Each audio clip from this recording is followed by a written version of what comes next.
is that I said that there were people in the South who were opposed to slavery. I said there were people in the North who were for slavery. One of the persons who came to Culpeper in 1855 was a congregational minister from Massachusetts. His name was Minute Crosby. And Minute Crosby came to town to help set up the first school for women in Culpeper. It was called the Female Academy. It was located at the Waverly Hotel across from the train depot in Culpeper. This was the first school for white women in Culpeper. He was brought in there as a teacher, and he also served as a tutor for some of the local families, specifically for the Tom family. So he would travel out to Stevensburg and Berry Hill to visit members of the family, and he had relations, social relations. Dr. Tom probably delivered one of his children. His wife was with him, with Minute Crosby. They had close relations. And this white man, Minute Crosby, while doing this, was also secretly an abolitionist, secretly part of the Underground Railroad, secretly in this area, sent there by Northern abolitionists to help to provide information to slaves as to how they could escape, where they could go, how they could support themselves, how they could participate in the coming revolution, the coming insurrection that was possible, that was likely, that was thought. And Minute Crosby had a relationship with a number of the local slaves. He assisted some of them who were connected to Pembroke Tom to escape. And finally, Kitty had to leave Virginia. Charles was not able to raise the money to satisfy Blucher.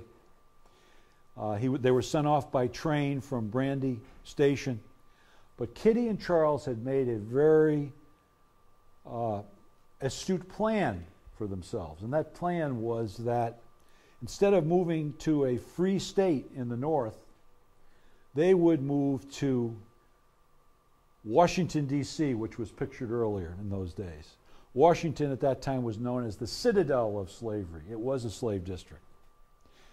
You had the Supreme Court justices who had their slaves there. You had the members of the United States Senate who, when they lived in Washington, they had their slaves there. You had the Capitol building that had some slave pens and other places in the capitals where they could keep their slaves when things were in session. And you had a slave code that existed in Washington, D.C., capital of the United States. But Kitty and Charles decided that if they moved to Washington, perhaps from time to time, Charles could get a pass to come and visit. They could still preserve their family. And so, perhaps also better organize their escape. So they moved in 56 to D.C. and finally, in October of 1858, Charles and a man named Jim Banks, who was also from Stevensburg, and a slave that was connected to a number of families, because slaves were not only connected by ownership, they were connected by rental. A number of slaves were rented out to work for some other family. And so, in effect, they had two masters. And Jim was one of those. He was connected to a couple of different families. But they made a plan, and the plan was they were going to go to Georgetown. They were going to be allowed to visit their wives, take the train to Washington, and escape from Washington to Georgetown, and then on with the help of the Underground Railroad to the north. Later, rendezvous with their families. And this occurred. Charles received the final impetus compelling him to escape when he learned that Blucher was about ready to sell him. And this is why most slaves decided finally to escape. So they did set off. They made it north, and Charles later learned that his wife, Kitty, was thrust into jail and was treated very badly on suspicion that she had aided him to escape. Furthermore, 2 of his brothers back in Culpeper were sold south, sent to Alabama. And one of the things that this drove home to me was that for a slave, the thing that really was the greatest shackle that held somebody to bondage was the realization that if they did resist, if they did escape,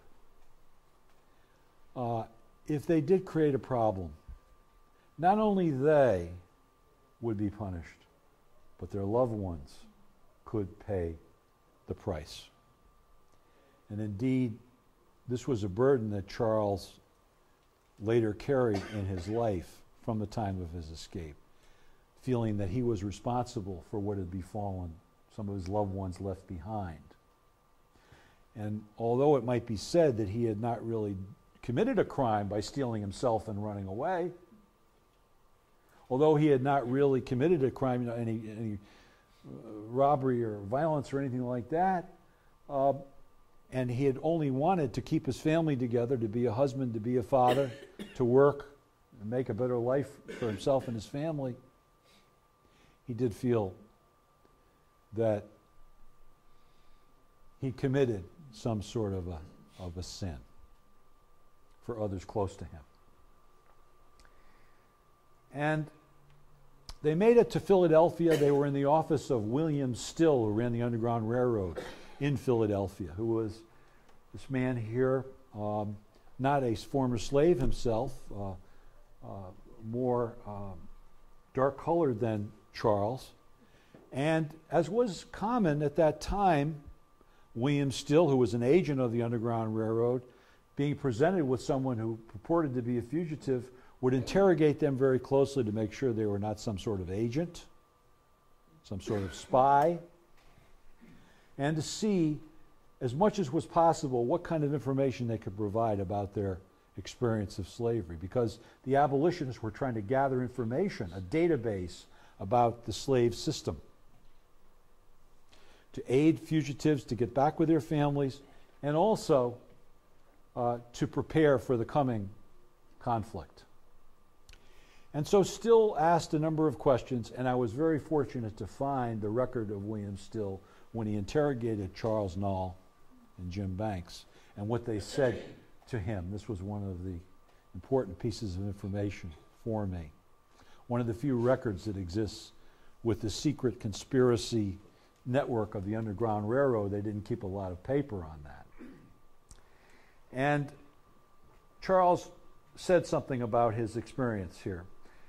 There was a network that went north to Canada, because at that time, in order to be free, if you escaped from slavery because of the fugitive slave law, the federal government of the United States said that fugitive slaves had no rights. If you were suspected of a fugitive slave, as being a fugitive slave, effectively you had to prove that you were not. You had no right to testify in court. And if it was proven that you were a runaway, you were going to be returned, and anybody who interfered with that was a criminal. Anybody who did not assist in that was remiss, and they could be held accountable. And the promised land was Canada. You had, in order to be free, you had to escape from the United States. So Charles, being confronted with this, and having made it as far north through the Underground Railroad as Albany, New York, came into the office of this man, Stephen Myers, and Stephen Myers said, "Look, I can help you get to Canada. It only costs $2.40. I can put you on the train. We can send you to Canada. You can live in one of the missions up there. It's very miserable, very cold. It's a tough life. It's not a picnic. Or you can stay in the area here, live as a fugitive. I can get you a job. If you earn some money, you can keep part of the money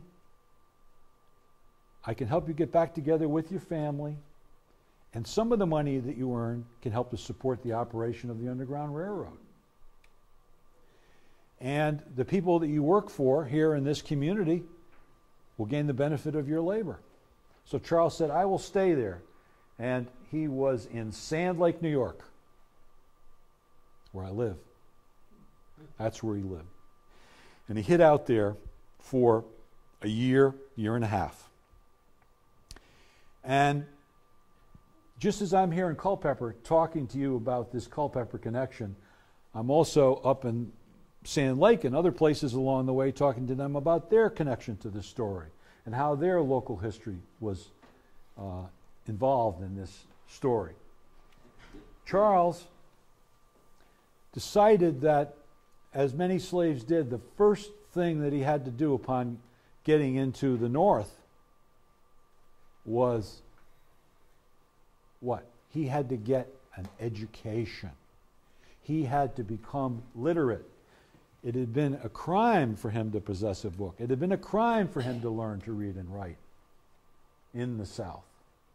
He understood that in order to communicate with members of his family and to try to help to arrange for their freedom, in order to make for a better life for himself in the North, he had to become literate. So he began to work with a tutor who was providing that assistance. That tutor was none other than Minute Crosby, who had escaped with him from Culpeper and was running the female academy, not in Culpeper, but in Sand Lake, New York, and was teaching him to read and write. However, in the course of that interaction, somebody overheard their discussion as letters were being dictated, and that person discovered that he was Charles Nall. He was from Coles Hill. His master was Blucher W. Hansbrough. He was a fugitive slave. And that person turned him in for the reward. That person's name was Horatio Averill, and now the town where we live is named after him. He was a scoundrel. He was a scoundrel. About the time that occurred, Charles got some vibration that something was wrong, and he decided he was going to move from what's the equivalent of Stevensburg up in Sand Lake. He was going to move to Troy, a neighboring city, a very vital black community. In fact, this had been the home of Henry Highland Garnett, who was considered to be the most militant black man in America. He was a famous preacher in Troy. There was a lot of things going on in Troy. John Brown had been in Troy. John Brown's body was exhibited in Troy, the only place after his execution from the Harper's Ferry raid where this had been done. And in fact, you know, there were a number of people who participated in John Brown's raid who had roots to Culpeper, who were formerly from Culpeper. And I believe that there's more to the John Brown connection for Charles than I've indicated in my book, but my book does not contain speculation. So I didn't make it part of my book, but I am suggesting to you that there are a lot of connections. He moved to Troy, and this was a place that had a very active Underground Railroad, so active that they even had articles in the newspaper advertising their meetings, saying, come to the meeting, we're going to have a meeting of the Underground Railroad here in Troy next Wednesday night. It was very open.